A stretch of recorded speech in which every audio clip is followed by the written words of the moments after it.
What's good, everyone? OJ here. Welcome back to another video. And today we're taking a look at how good is Dragon Quest Treasures on the Nintendo Switch. Now, this game is interesting because Square Enix kind of promoted Crisis Core Final Fantasy VII Reunion before this game. They were giving people review codes and having the reviews come out and having people talk about it. And that was the same week that Dragon Quest Treasures was launching, where they really didn't give review codes much, didn't really hype it up much, didn't talk about it. So it was interesting to see them kind of cover it or blanket it with Crisis Core. Now, Crisis Core is officially out now at this point, as of the time that I'm recording this video, but Dragon Quest Treasures came out last week and people were asking about it, saying, OJ, what do you think about the game? Now, I ended up streaming it for a number of hours and then playing a lot more on my own as well. And I have quite a number of thoughts with this game, because if it's good or not kind of falls in with what you're expecting or not. Now, one thing to not expect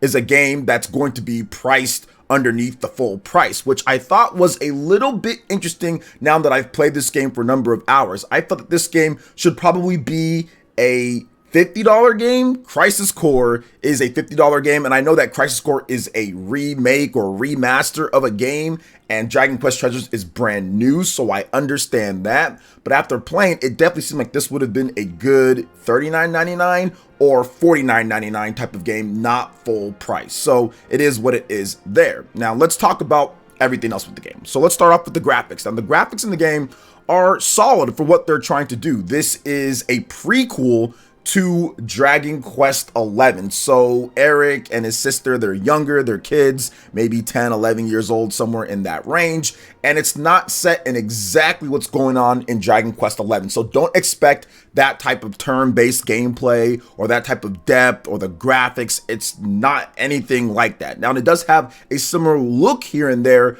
but it doesn't look as good. It doesn't look as good at all, but the graphics are acceptable for what the game is trying to pull off. It has like a little bit of a cutesy type of art style. There is detail in the character models, some of them at least, in the environments, but you see a lot of bland areas here and there, but overall it holds up well. When it comes down to it, it's not like it looks terrible and it's blurry on your 4K TV or it's blurry on your Nintendo Switch OLED. The resolution holds up, and things also hold up performance-wise as well. I think you're getting a solid locked 30 frames per second. I didn't really feel too many dips here and there. There might have been some, but overall the graphics hold up and the presentation holds up a bit more. But I want to talk about that because the UI, the fonts, how you get towards different things, I think it's done really well. I like the way that it looks. I think it's easy to navigate. You have big pop-up menus.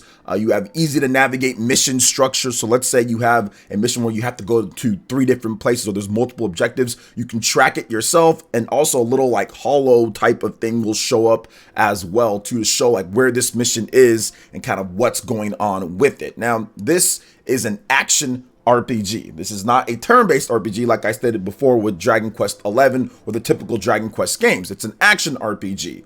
And I think that when it comes to an action RPG and kind of what they're doing there, music is very important. And I've talked about this on my live streams before, but I feel that Dragon Quest, considering how good the franchise is, and I know some of you guys are going to kill me for this, but the music just doesn't live up to how good the gameplay is. And in this game, the music is okay. It's fine by me, and we're going to get into the gameplay because I want to do that last when it comes down to it. The music is okay, and it's fine for me, but it just has an era of crust on it.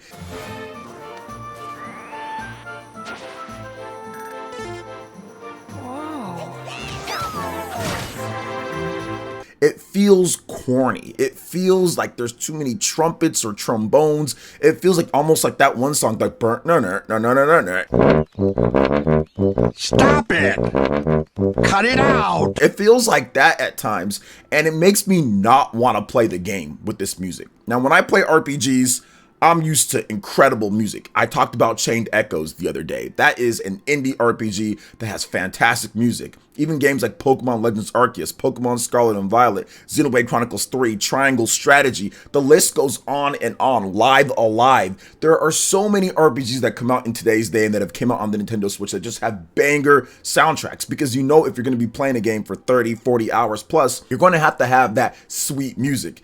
And it seems like Dragon Quest just can't get there, for me at least. And I know for other people it's very different. They like Dragon Quest music, but the music in Dragon Quest Treasures somehow seems worse than the music in Dragon Quest 11. Now, I don't know if it's the MIDI soundtrack or if it's orchestrated. It doesn't sound very orchestrated to me. It sounds very cheesy, like it's coming off of an N64 or something like that. And once again, I'm not a music aficionado or anything, and I might be wrong on it, but the music doesn't sound good. It doesn't sound good, and I know that the original Dragon Quest 11 on the PS4 had the whole MIDI track, and then they had to reorchestrate it for the Dragon Quest 11S version on Switch, then later released on Xbox and PlayStation. So that might be what's going on here, but either way, I'm not in love with the tunes. I'm not in love, even if it was orchestrated. I'm not in love at all with what I'm hearing here, and it just sounds boring. It makes me want to fall asleep at times when it comes to the music in this game. Now, let's talk about the most important thing when it comes to Dragon Quest Treasures, and that is the gameplay. And I feel that there are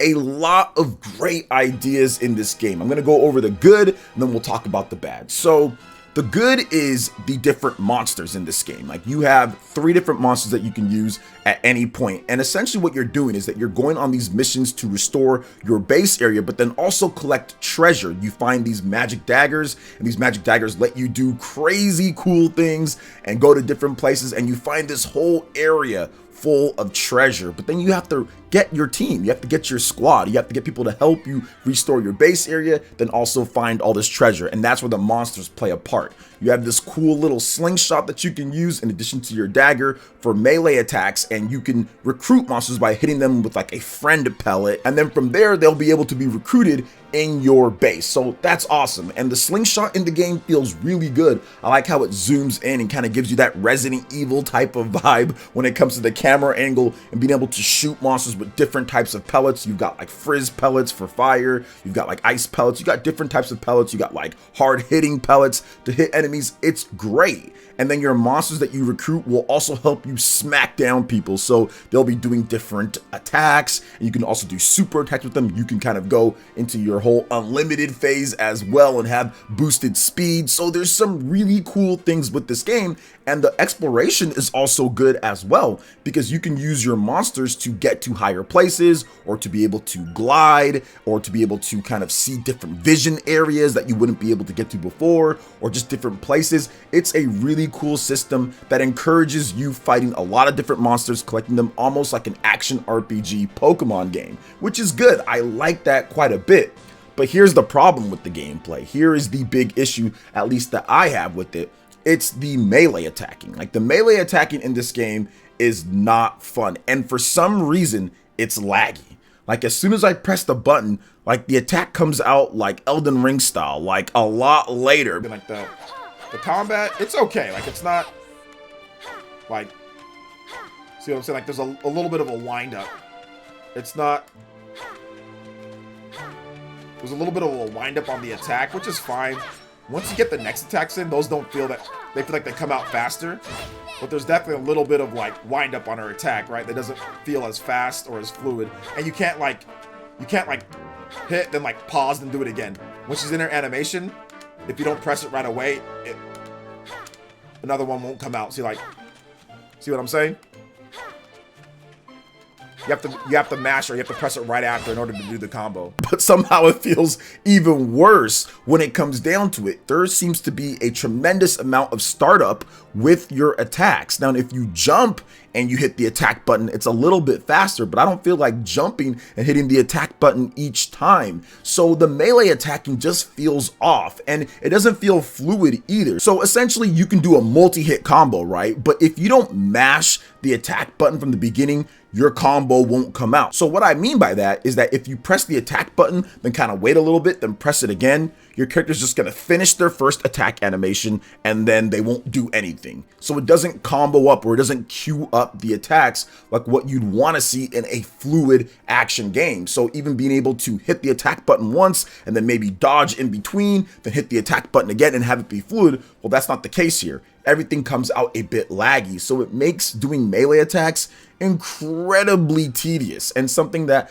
I just didn't feel like doing after some time. I just felt like going into a battle, hitting them with pellets, and then friending them if I wanted to, but then if not, just letting my monsters just do different attacks and just be like, all right, that's cool. Now, there is one thing about the gameplay that I really like when it comes to the action gameplay, is these like trainer battles. Essentially, you have these like battles against other treasure hunters or people, and essentially you're going to be there along with your monsters, and then you're going to be in an arena and there's a flag, and what you have to do is you have to either get that flag or you need to defeat all the monsters first. And that was pretty cool because it almost felt like a one-on-one or more like a Pokemon battle type of thing. So I think that was a pretty cool touch to the gameplay. I felt that was awesome.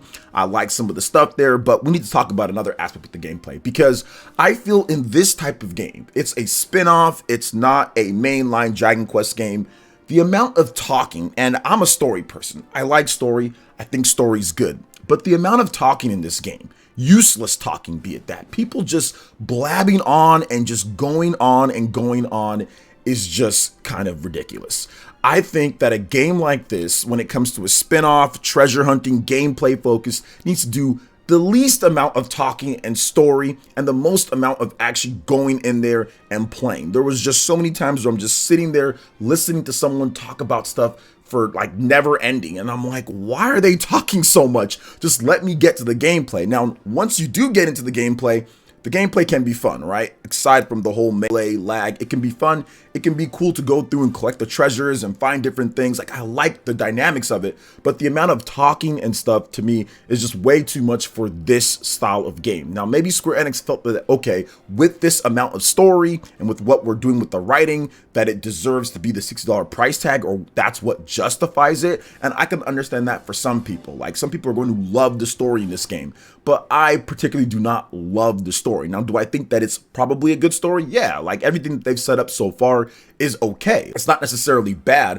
when it comes to the setup and what's going on and some of the lore and everything, and I'm pretty sure that it ends up being okay. But I just feel that a game like this needs to be gameplay focused. It needs to really represent what the gameplay and what they're trying to do, and not have you talking over and over and over again, which I'm pretty sure maybe as you go on it'll get less, but to me, it just felt like a little bit too much, and you combine that with the delayed, laggy type of attacks. I think that's the reason why that this game, although really, solid game, has a 75 average on Metacritic. Not necessarily terrible, good game, positive, 21 positive reviews, 10 mixed reviews, and no negative reviews, but it could have been so much better. This should have been an 80-something game. This should have been a low 80s type of game if the combat and if the music and if some of the talking was done a little bit better, because the writing isn't that great. I don't find the writing to be very funny or the writing to be very interesting either. Like, it's there. Some people are going to like it, especially if you love Dragon Quest, but you combine the crusty music or the corny music with the laggy type of attacks, and then also with just some of the talking that just goes on.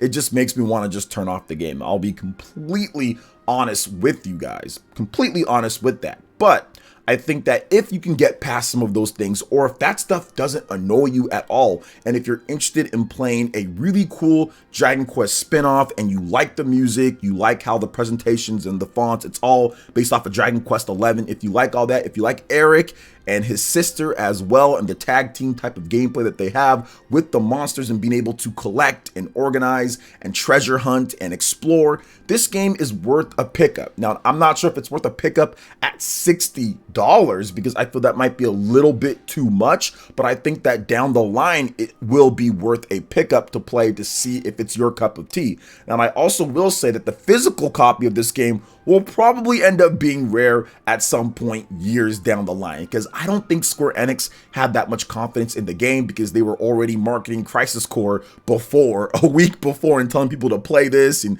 doing all that, and not really letting people, or at least talking about Dragon Quest treasures too much. So it seems like it's going to be one of those games that's just going to be around that people pick up and play after discounts. So I will say you should probably wait for a discount. I don't think it's anything that you have to rush out there and go buy right now, unless you're a huge Eric fan and a huge Dragon Quest 11 fan and you like that world and that lore and all of that, then yeah, I would say go out there and pick it up, but just be aware of some of those things, especially if you're not the biggest on Dragon Quest music. This music is more Dragon Questy than ever, okay? Like, it's more Dragon Questy than ever, and my ears still haven't necessarily recovered. I had to soothe myself with some other games in between. So just keep that in mind, guys. It's not a bad game. It's a solid game, but it has a few issues here and there when it comes to the music, when it comes to some of the melee combat, but the graphics are good for what it is. The pricing is a little bit high. The presentation's not bad if you're into Dragon Quest. The fonts are good,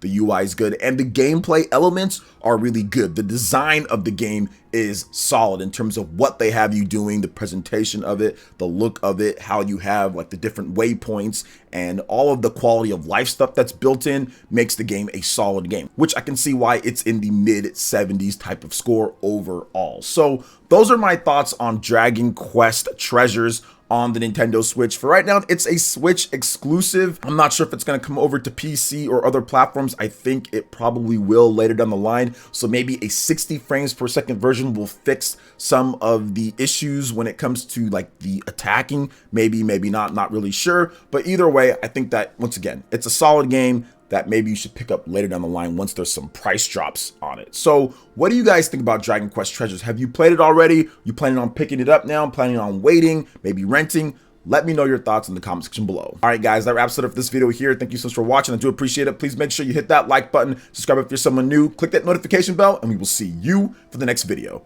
Peace.